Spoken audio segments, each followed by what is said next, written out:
Bapa, kami mengucap syukur malam hari ini Tuhan memberkati kami. Kami melanjutkan doa malam kami menyerahkan semuanya Tuhan berkati, Tuhan berkenan pakai untuk kemuliaan nama Tuhan, dan kami semua diberkati. Dalam nama Tuhan Yesus Kristus kami berdoa. Amin. Selamat malam Bapak Ibu Saudara sekalian yang sudah bersama dengan kita di sini dalam doa malam hari ini. Doa malam melalui online ini diadakan secara iman Kristiani dengan dasar keyakinan kepada Tuhan Yesus Kristus, Yeshua HaMasyiah, Juru Selamat dunia, Imam Besar Agung kami.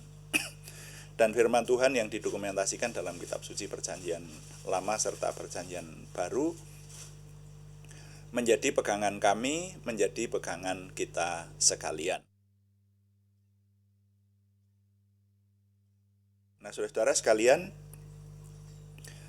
mari kita melanjutkan doa malam kita. Doa malam ini ditujukan untuk menjawab pertanyaan. Jadi kalau ada pertanyaan rohani dari saudara seiman yang ingin supaya kami menjawabnya, silahkan dikirimkan kepada kami.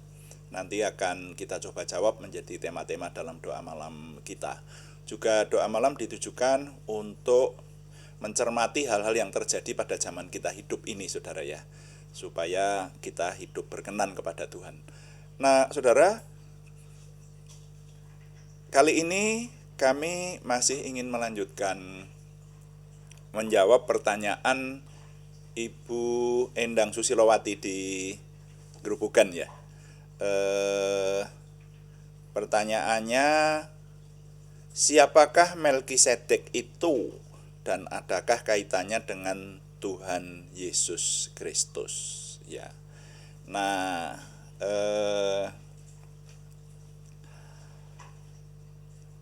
ini pertanyaan yang saya sering dengar sebetulnya, dipertanyakan oleh banyak orang yang meneliti kitab suci, karena nanti akan kita temui kitab yang misterius seperti itu. Jadi tokoh Melkisedek itu tokoh yang misterius. Nah, kemarin sudah kita cermati di jawaban kami yang pertama, itu diketahui fakta Alkitab bahwa Melkisedek adalah seorang raja ya. Kemudian yang kedua kita dapati fakta Alkitab juga bahwa Melkisedek itu adalah imam Tuhan yang maha tinggi. Nah, sekarang mari kita baca Ibrani pasal 7 ayat 1 sampai 10 ini yang banyak membicarakan mengenai Melkisedek, saudara.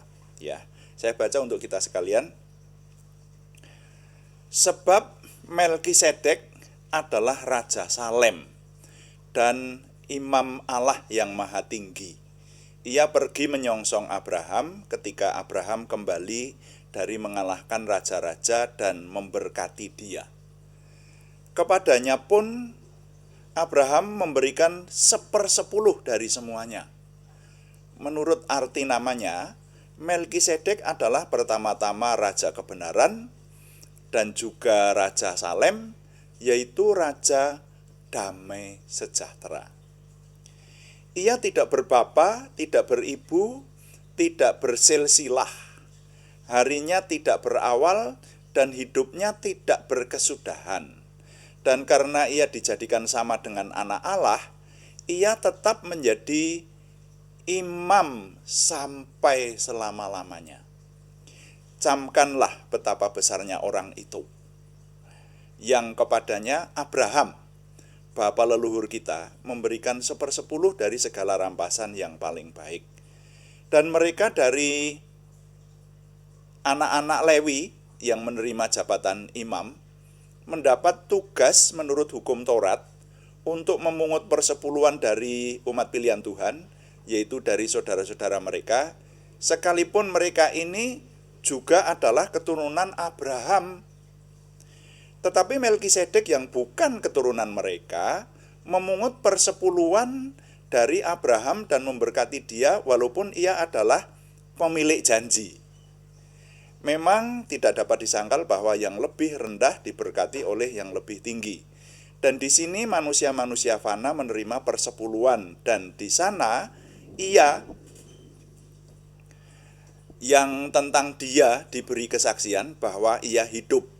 Maka dapatlah dikatakan bahwa dengan perantaraan Abraham dipungut juga persepuluhan dari Lewi yang berhak menerima persepuluhan, sebab ia masih berada dalam tubuh bapa leluhurnya ketika Melkisedek menyongsong bapa leluhurnya itu.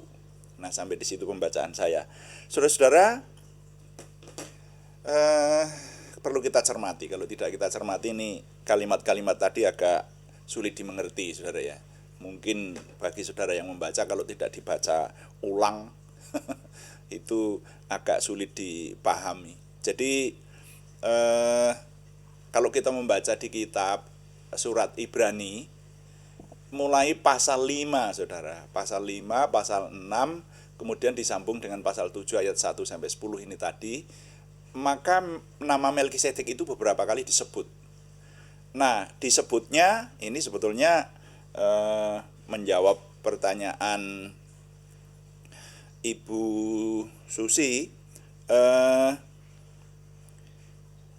yaitu ketika di kitab Ibrani itu kaitannya dengan Yesus, saudara. Ya, jadi Ibrani pasal 5 ayat yang ke-6, ya, itu di sana dinyatakan, seperti kemarin saya katakan bahwa di seluruh kitab suci yang menyangkut nama Melkisedek, yang menjelaskan Melkisedek itu ada 3 tempat. Di kitab Kejadian, kitab Mazmur 110, lalu Ibrani pasal 5 sampai ayat 7. Nah, pasal 5 ayat 6 ini dikatakan sebagaimana firman-Nya dalam suatu nas lain, engkau adalah imam untuk selama-lamanya menurut peraturan Melkisedek. Nah, yang dikatakan ini adalah Tuhan Yesus, saudara ya. Ya, Tuhan Yesus itu dikatakan engkau adalah imam menurut peraturan Melkisedek. Lalu Ibrani pasal 5 ayat 10, dan ia dipanggil menjadi imam besar oleh Allah menurut peraturan Melkisedek. Nah, begitu. Jadi kaitannya dengan Yesus di sini, Bu Susi, ya. Di Ibrani dinyatakan. Nanti Ibrani pasal 6 ayat 20, di mana Yesus telah masuk sebagai perintis bagi kita ketika ia menurut peraturan Melkisedek menjadi imam besar sampai selama-lamanya. Begitu. Jadi nah, kemarin kita ingat bahwa ketika kita meneliti soal keimaman Melkisedek, itu rupanya pada zamannya Abraham belum ada kitab imamat, belum ada suku Lewi. Suku Lewi belum lahir, masih menjadi benih di tubuhnya Abraham.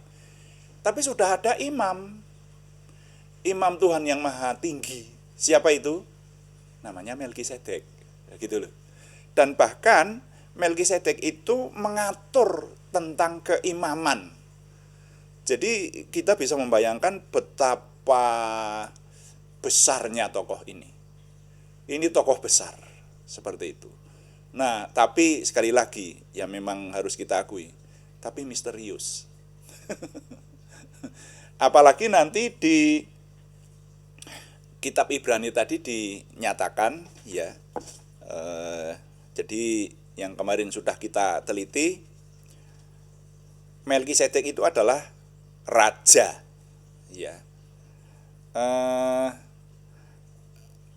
Dikatakan raja kebenaran dan raja damai sejahtera di ayat 2 tadi di Ibrani, ya.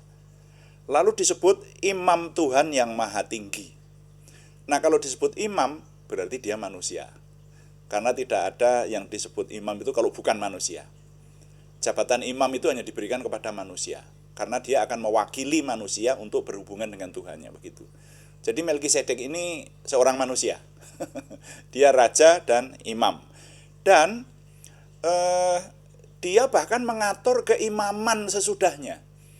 Jadi keimaman sesudahnya di kitab imamat itu rupanya mengacu kepada peraturan yang ditetapkan oleh Melkisedek, seperti itu. Nah, sayangnya tokoh Melkisedek ini tidak banyak dijelaskan di kitab suci kita. Tapi ada, sudah jelas, karena di sini dinyatakan ada tokoh itu, namanya Melkisedek. Nah, itu. Nah, kemudian betapa besarnya orang itu bisa dilihat bahwa bahkan Abraham memberi persepuluhan kepadanya, mempersembahkan persepuluhan kepadanya. Abraham loh. Abraham itu pemilik janji Tuhan. Ya. Yang mengakui ini bukan hanya umat Kristiani, di agama lain diakui. Abraham itu nabi besar. Itu ya. Dan bahkan nanti sebetulnya yang berhak menerima persepuluhan itu adalah ditetapkan orang-orang Lewi. Nah, orang-orang Lewi itu berhak menerima persepuluhan. Dia tidak diharuskan bekerja seperti seluruh bangsa yang ada waktu itu. Pekerjaannya hanya melayani Tuhan sebagai imam dan menerima persepuluhan gitu. Nah, tetapi bapak leluhurnya orang Lewi jadi orang Lewi sendiri yang masih dikandung di benihnya Abraham, dalam tubuhnya Abraham, itu mempersembahkan persepuluhan kepada tokoh namanya Melkisedek. Jadi Melkisedek itu imam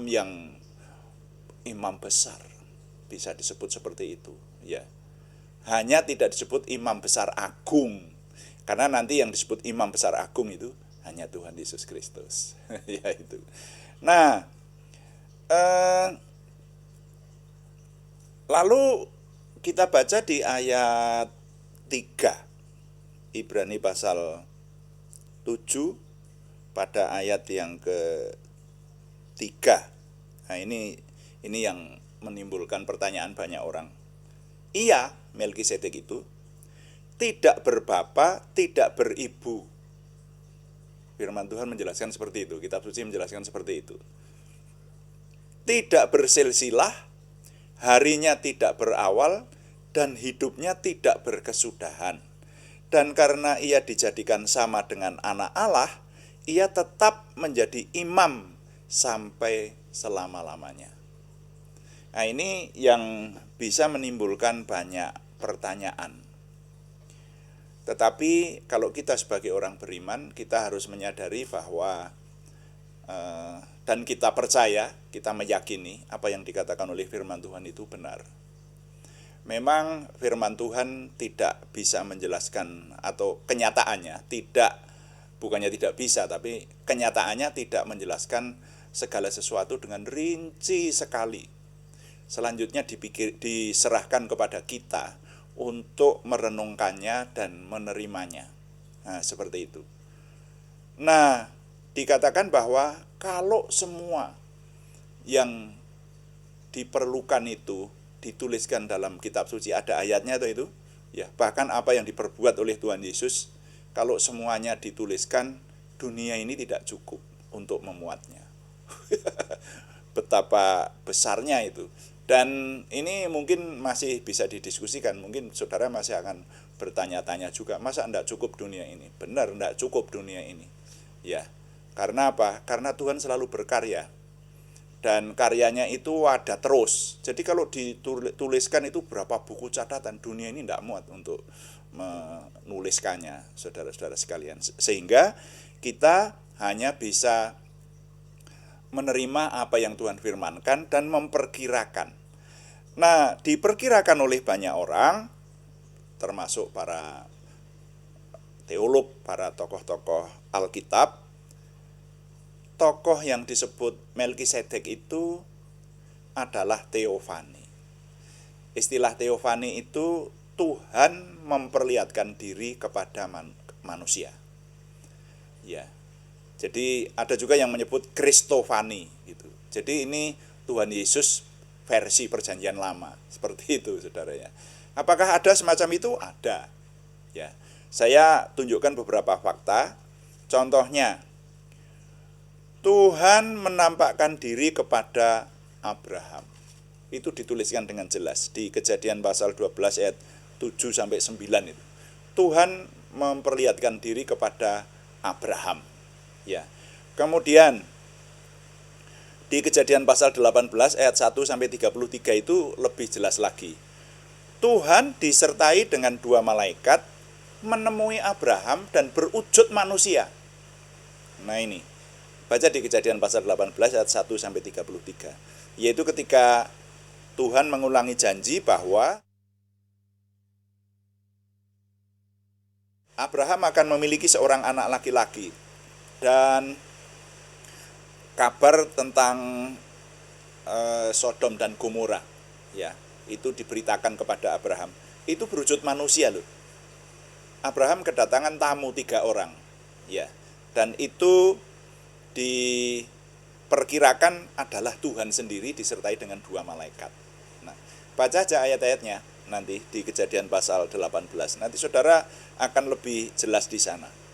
Lalu kemudian yang berikutnya, contoh berikutnya, Yakub itu bergulat dengan Tuhan di Peniel, di tepi sungai Yabok itu toh. Anda ingat itu di Kejadian pasal 32 ayat 22 sampai 30. Jadi fakta-fakta Alkitab memberitahukan kepada kita bahwa di Perjanjian Lama Tuhan bisa datang menunjukkan diri kepada manusia dan berwujud manusia. Begitu. Jadi selain Melkisedek ini ada contoh-contoh lain. Tuhan menampakkan diri menjadi manusia seperti itu. Ya, karena kalau Tuhan tidak menjadi manusia, manusia ketemu Tuhan hangus, saudaranya. Tuhan itu kekudusannya membakar, menghanguskan. Makanya Tuhan kalau ingin menemui manusia, apalagi kalau ingin bergaul dengan manusia dan ingin menjadi imamnya manusia untuk menjadi juru selamat, ya harus menjadi manusia, begitu. Nah, kalau di Perjanjian Lama ternyata kita ingat ada Tuhan yang secara seketika, secara mendadak menjadi manusia gitu. Nah, itu yang tidak bisa dibantah adalah ketika menemui Abraham itu, 3 orang yang menemui Abraham itu.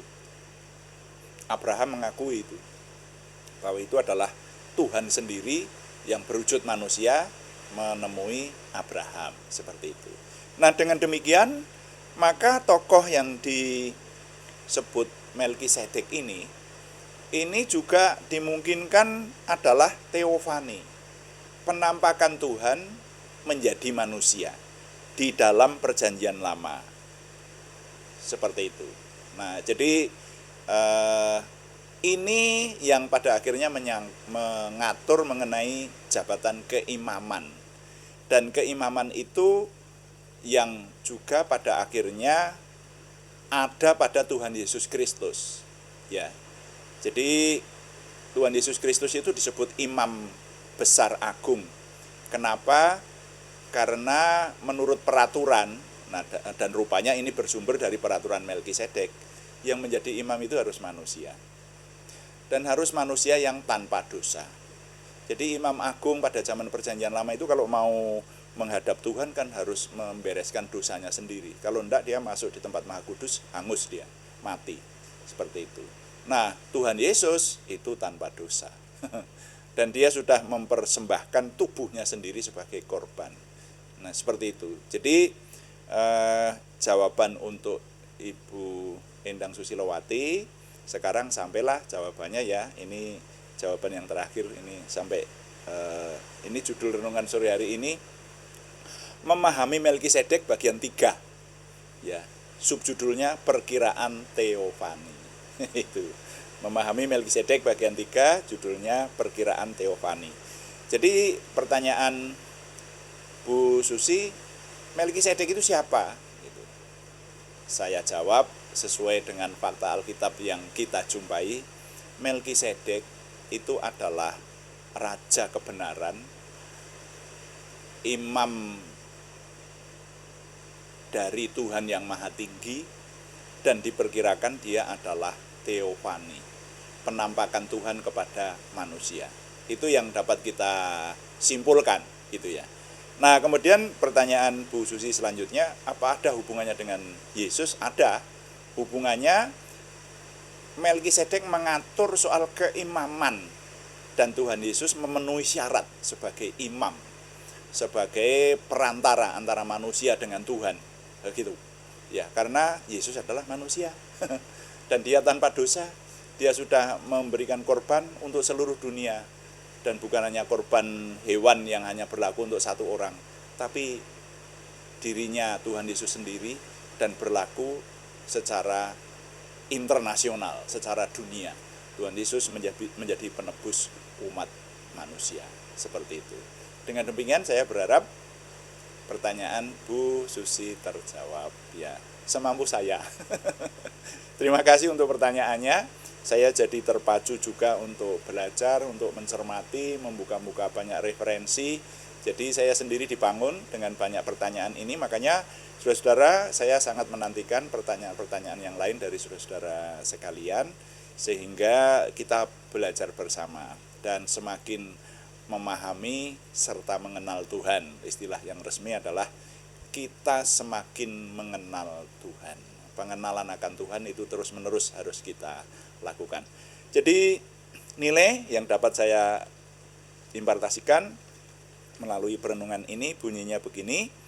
Mencermati tokoh Melkisedek, fakta Alkitab menyatakan ia raja kebenaran, imam Tuhan yang maha tinggi, dimungkinkan dia adalah Tuhan sendiri atau Teofani, dalam kurung Teofani. Saya ulangi, mencermati tokoh Melkisedek, fakta Alkitab menyatakan ia raja kebenaran, imam Tuhan yang maha tinggi, dimungkinkan dia adalah Tuhan sendiri atau Teofani. Tuhan dipuji, amin. Mari kita mengakhiri dengan melayani Tuhan dengan doa. Kita berdoa sesuai dengan yang Tuhan ajarkan melalui firman-Nya. Bapa kami yang di surga, dikuduskanlah namamu, datanglah kerajaanmu, jadilah kehendakmu di bumi seperti di surga. Berikanlah kami pada hari ini makanan kami yang secukupnya, dan ampunilah kami akan kesalahan kami, seperti kami juga mengampuni orang yang bersalah kepada kami. Dan janganlah membawa kami ke dalam pencobaan, tetapi lepaskanlah kami daripada yang jahat. Karena Engkaulah yang empunya kerajaan dan kuasa dan kemuliaan sampai selama-lamanya. Dalam nama Tuhan Yesus Kristus kami berdoa. Amin. Demikian doa malam hari ini. Kami boleh mengingatkan terus bahwa doa malam dilaksanakan setiap hari Senin sampai Sabtu, setiap jam 6 malam atau jam 18 waktu Indonesia Barat. Juga ada doa pagi yang dilaksanakan setiap hari jam 5 pagi pada hari-hari yang sama, Senin sampai Sabtu. Hanya temanya berbeda. Yang doa pagi meneliti seluruh isi Alkitab sambil merenungkannya. Sudah banyak saudara-saudara yang setia mengikuti doa pagi ya saudara-saudara sekalian. Dan kalau yang tema doa malam menjawab pertanyaan seperti yang barusan kita laksanakan. Saya menunggu pertanyaan-pertanyaan berikutnya, dan terima kasih kepada semua yang setia mengikuti dan kepada semua yang sudah menyampaikan dukungan. Kami tetap mengharapkan dukungan Anda, setidaknya dukungan doa. Terima kasih yang belum memberikan subscribe, berkenan memberikan subscribe, like, komen, dan share, bagikan kepada teman-teman lain, sehingga lebih banyak lagi yang diberkati bersama dengan kita. Selamat malam, Tuhan memberkati. Amin.